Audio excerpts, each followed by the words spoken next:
Peggy 16.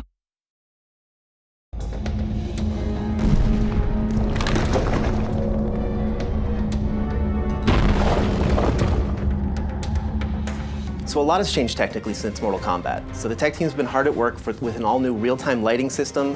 They have an all-new character material system, so the characters look really realistic.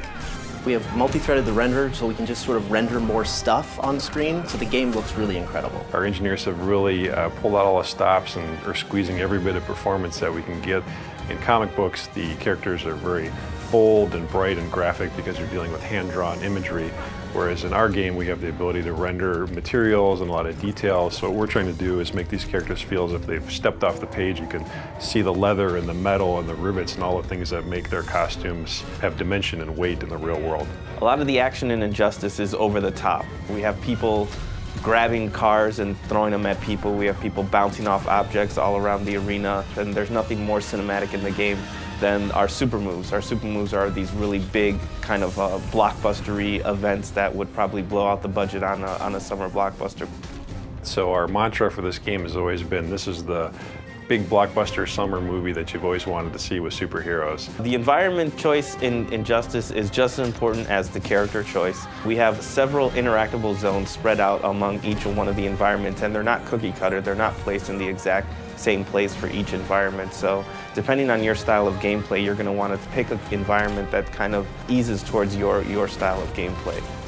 We have multiple levels on many of the arenas as well, and every time you play the game, it's going to be a little bit different. The button layout has changed in Injustice from Mortal Kombat. First, we got rid of the block button. You now hold back to block for all attacks. Also, 3 attack buttons, light, medium, and hard. So the additional button we call the character trait button, and that's a specific attack designed to showcase each character. So in the case of Nightwing, he uses the button to switch between his collie stance using collie sticks and his staff stance where he uses a staff, and there's completely different attacks.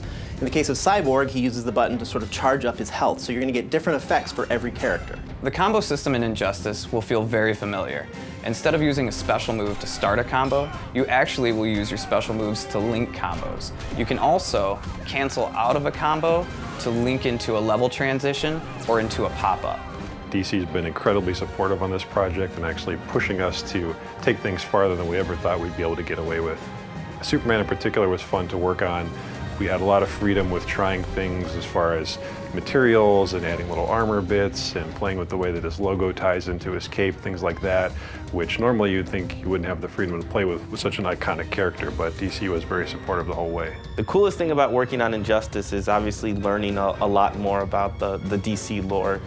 DC has such a wealth of information and such a wealth of knowledge about their characters that it's really fun to kind of pick the brain of working with them and figuring out what would make their characters fit in kind of the NetherRealm universe. You know, if Superman had to fight in a hand-to-hand fight, what would he do?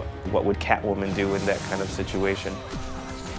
What excites me about working on Injustice is we get to play with superheroes. We get to make Superman, Batman, The Flash, Harley Quinn, characters that we've seen in cartoons and grown up with our entire lives. So to put fighting styles to each one of those characters and special moves has been really a privilege. Working on Injustice has been very exciting. I'm not the only comic book fan on the team, and for all of us, this is a lifelong dream to be able to work with these iconic characters that we've been reading about and thinking about all our lives, and to actually have a chance to put our stamp on it is a really exciting opportunity. So my favorite part about working on Injustice, and this is going to sound sappy, is I get to work with 2 great teams. I get to work with the NetherRealm team who made Mortal Kombat and the amazing talent here, as well as the awesome talent at DC Comics. And sort of that marriage between 2 awesome teams is what really keeps me coming to work each day.